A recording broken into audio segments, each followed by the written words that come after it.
because we're talking about communication, care, concern, counseling, connecting, right? One of the things that we know, um, it seems as though it's like it's the parents against the teacher or the parents against the school.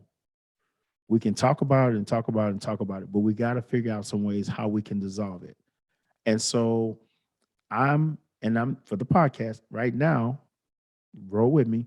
I'm on the side of the parent. I, the school, I don't like what I see. I think it's unfair. I don't like how you treat my kids. And I just think it's too much on them.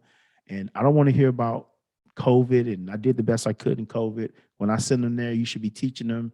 They should be getting education. Sure, I know they have maybe some discipline problems, but what teenager doesn't, right?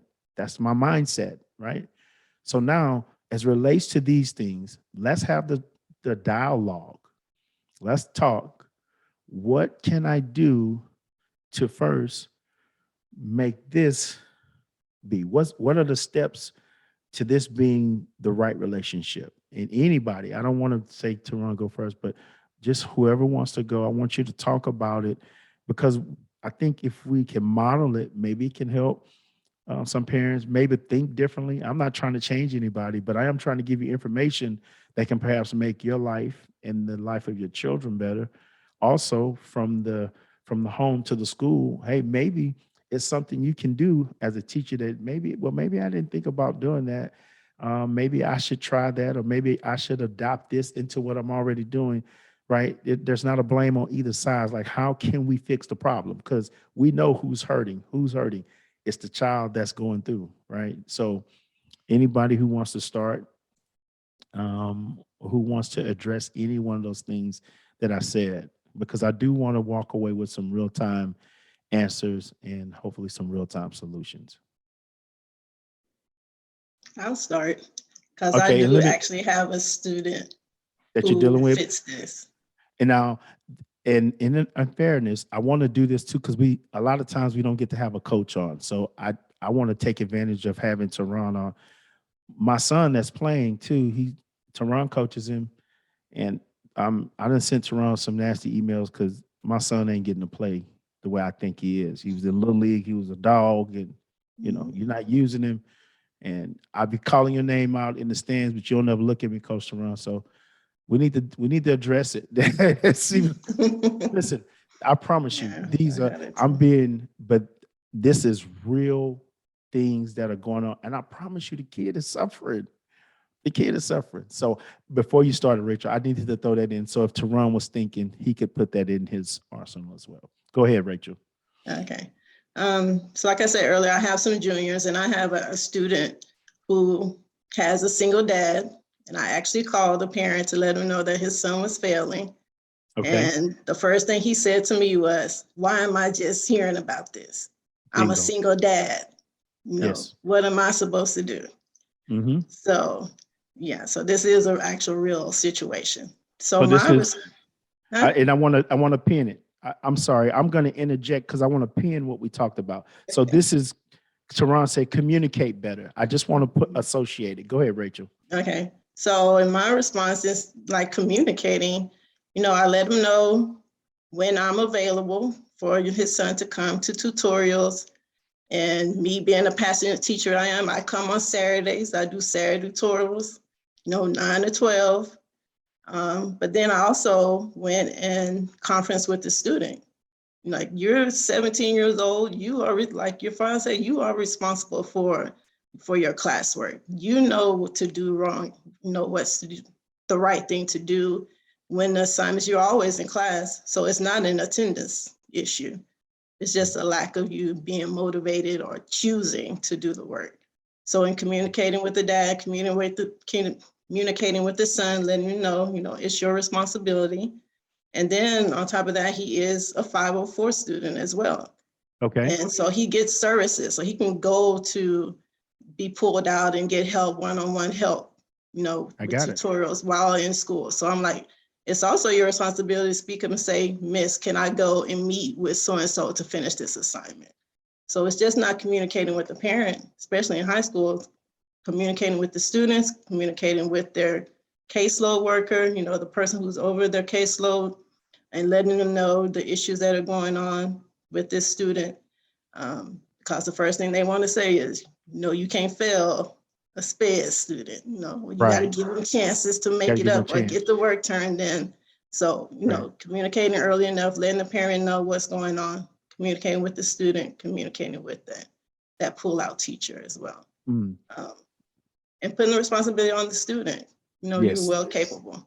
And also Yes. this same student came back last week, he was all nice, shaven, haircut. I was like, oh, you got an interview? He's like, yeah. So he's already thinking about working and doing all this stuff. I'm like, you got to focus on this first before you can start thinking about that. So I can see that him and his father have probably been talking about that too, him going to work. And his dad Mm. works in the refinery. His So, dad works. So it's it's no way I could even know this information. Now, what I want to say about that as well, we're talking about communicating better. We cannot leave the child out of the portion. And I like what you said about making the 17-year-old young man be responsible. First off, he's getting ready to go into the real world in another year or so, right? yeah. And then the other thing, parents, if you hear me, listen, I hope you don't get upset, but I'm going to say it anyway. Listen, they are responsible for all the things that they want to do. If it's a party he wants to go to, he knows the location, he knows the Yeah. time, he knows where, and he's figured out how he's going to get there. To me, that's communication, and that's being responsible for what I want to do. The new J's are dropping. Listen, I need to be there. I need to have $300. Like we give them excuses many times saying, well, they, not ready. No, that's not true. They they show responsibility in the places where it means the most to them. But school, this is where get some tutoring. No, man, I want to hang out with my friends and I want to go to the game or I want to do that. That's not important. But we need to teach them, parents hearing me, we need to teach them responsibility across the world. I mean, across the board. And we need to let them know, wow, life is not a carnival cruise. Life is a battleship. That's why when the men are out at sea for so long, they have to bring them back and give them some reprieve. Get you some reprieve. That's why you have spring break. That's why you have Christmas break. That's why you have Thanksgiving break. That's why y'all get 49 days off when we can get them. I know I'm in my feelings about it. But anyway, that's what you get those for. But the rest of the school year, you're in the classroom. You're in there to learn. Life is about working. Life is not a party 24/7. So that was a great. Thank you, Rachel, for that. I just Teron, want to I want to go to Victoria. I want to go to Victoria. We want to go to channel 13 news at the top. Let's go, Victoria. I just wanted to drop a pin there. The theme of what I'm hearing is ownership. And I'm coming from a K-5 point of view. Mm-hmm. I would like to say one exciting thing is that where I am working now in the district, we are starting in pre-K, in kindergarten, with grit, with perseverance, with goal setting, with personalized learning, which is a new trend that's kind of picking up steam in the education community. And when we go back to talking about the whole child, it's that social emotional, some of the things that maybe that single parent can't invest in as far as teaching my child grit, determination. They're seeing it by seeing you go out to work. But then, so as a responsive community of educators, I know this is going on in the community where their children whose dads or moms or whomever are work. How can I supplement that? Right. So in my school district, I am proud to say, and a lot of other school districts are doing this too, there has been a shift to a focus on character development, those internal skills that you're going to need to push past. And that's starting in kindergarten now, where kids have goal binders and they can tell you and articulate and own, I want to learn all 26 alphabets. Why do I want to learn that? Because I want to learn to read. And in order to learn to read, I have to learn my letters. We are teaching these kids to articulate that at 5. My son is 5. He also has ADHD. He is also on a 504. We are teaching him now I am communicating with his teacher on a weekly basis, sometimes daily, depending on what's going on. I have that internal pull as a parent to see my son succeed, knowing the limitations that he have, but also knowing the potential. Looking at the limitation, looking at the potential, and seeing the growth. In kindergarten, they're learning that growth mindset. That's a buzzword in education, growth mindset. Our kids are facing some things that we never had to face. Our kids, are exposed to some things that if I was exposed to in 7th grade, I would be hiding under my bed. So, it's all about ownership. Who's owning it, and teaching your kids really early to own it, because they are, at the end of the day, the common denominator. And we scaffold them, gradual release them to be able to do that. So yes, I like what you said about the child. Even though he's 18, we can go to kindergarten and start there to build that along the way. Oh, for sure. Definitely. Listen, parents, even now, my kids, I don't care. Our oldest, she's 30. Whenever I talk to her, I'm talking to her about ownership. Why? Why we have to talk about ownership? Life is choice driven. I know things happen to us, but whatever happens, you taking ownership of the situation and the circumstances, you have to make a choice whether it's gonna take you or you're gonna take it. It's about ownership, right? Look, we're no more of this. I can't tell you what to do, and I'm not. Please hear me. Please hear my heart. I'm not trying to tell you what to do. We're presenting information. If it's for you, use it, take it, do whatever. But the days of us just throwing up our hands, say, I don't know what to do, that's not gonna work. I promise you. Listen, I'm going to enough funerals of young people that are under the age of 19. Now, am I saying kids are die because no, I'm not saying that. But I am saying some of them should still be here. And some of them chose another way out because the pressure of life was so much. They figure I'll just take my life and just get from under the pressure. Now, there's another podcast that we have to talk about that, but I'm telling you, this is a real reality. So now that parent is left with a lifelong um, weight, if you will, of what could I have done? Could I have done more? Should I have done more? Should I have done this? Right? Can I do this? And then I'm telling you, those teachers who care, like the ones you see on the screen, they carry the same weight because they're thinking, man, maybe I should have did more in the classroom. Maybe I should. Listen, it affects everybody.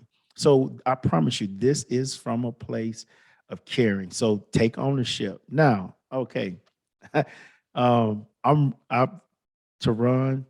I'm like I'm so anxious to hear your response because this is what I do in terms of my mentorship program. Like I work with high schools. I really like working with through the athletic program.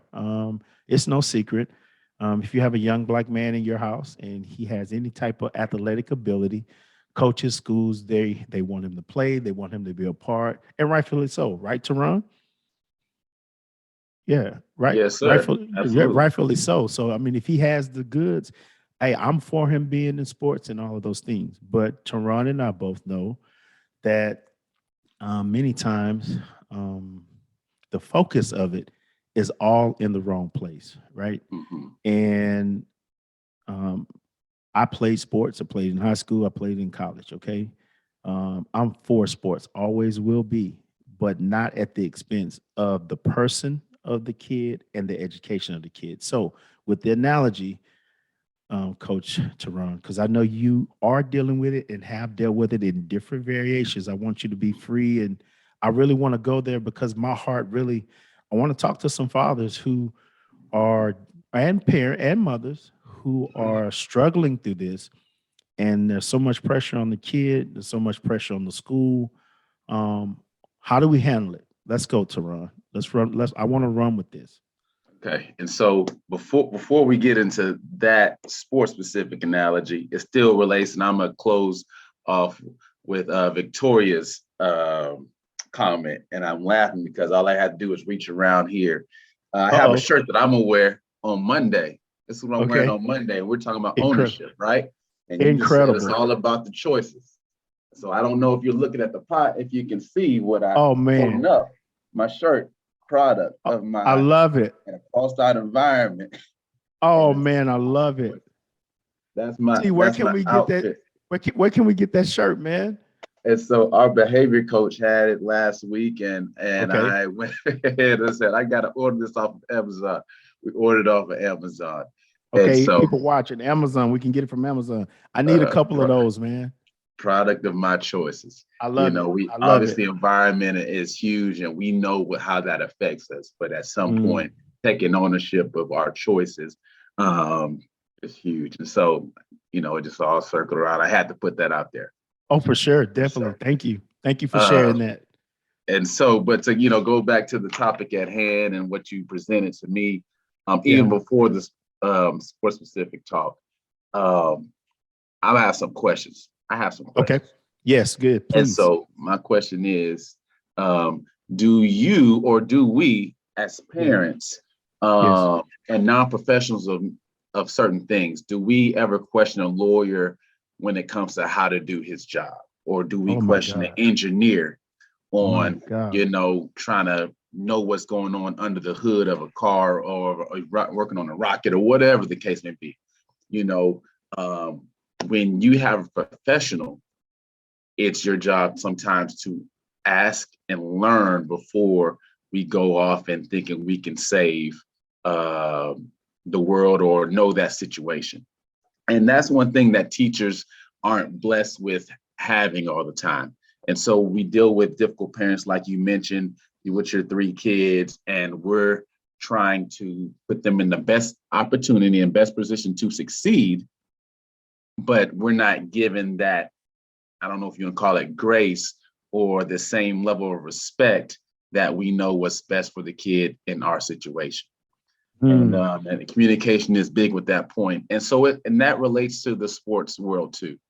And Yes. so what I'm getting at is, I would tell parents, fathers, mothers to trust the process and understand when the child is not in your care at home, it's my job to keep him or her safe. It's my job to give them ownership and get them to be able to problem solve and work their way out of a slump. If it's talking about a sports specific problem, you're second string, you're trying to get first string. Right. He has to develop somewhere A, B, and C. And I am trying to get him to that level. And he's not there yet. And Right. these are things that they can do to get to that level. But you have to trust me, first of all, and not poke fun or try to give your child the easy way out and let him be able to, let's say, play in a game when he's not ready, because we know sometimes the best blessings are when you've waited and you've grown to get to the level you can. But if you are thrown in a fire when you're not ready for it and you fall, sometimes people and students, athletes can't come out of that funk, and sometimes they end up hating that sport or whatever because they're not thriving the way they should have or the way their parents expect them to. And so they just have to trust the process is what I'm getting at from the teacher standpoint and the coach standpoint. Absolutely. Hey, T, man, that's a fire answer. But then, so let me poke it this way. Obviously, whenever you're dealing with, and I'm talking specific to coaching now, I want to paint the picture this way. And T, you're going to know exactly where I'm going. When you've had a father, and I'm going to use myself, I was fortunate. I had a chance to coach my son in little league sports, right? Football, basketball for like 3 or 4 years until I couldn't do it anymore. Then I had to relinquish and let somebody else do it, right? Now, me understanding as a former athlete, for me, that was a period in time. It was like I knew that he and I were going to make some memories that he will remember for the rest of his life. And I told my wife, I said, even though I was a decent athlete, whatever, I'm not putting any expectations on him. I am putting him in it to see what the possibilities are, how he's going to respond, how does he learn what's in it. But if he plays it and then decides, I don't want to do this no more, guess what? I don't want to do it anymore. I said that to say this. You have fathers who have been so involved since they were big enough when the football was bigger than them. Yeah. And now they get to the school, and it's like the thing that he's had control over, he doesn't have control anymore. And like you said, he has to surrender and trust. So for some men, I'm not making an excuse for them. Mhm. I can recognize the struggle that they're going through, right? Then there are some fathers who I don't even think we have a term for them, right? And that's another podcast.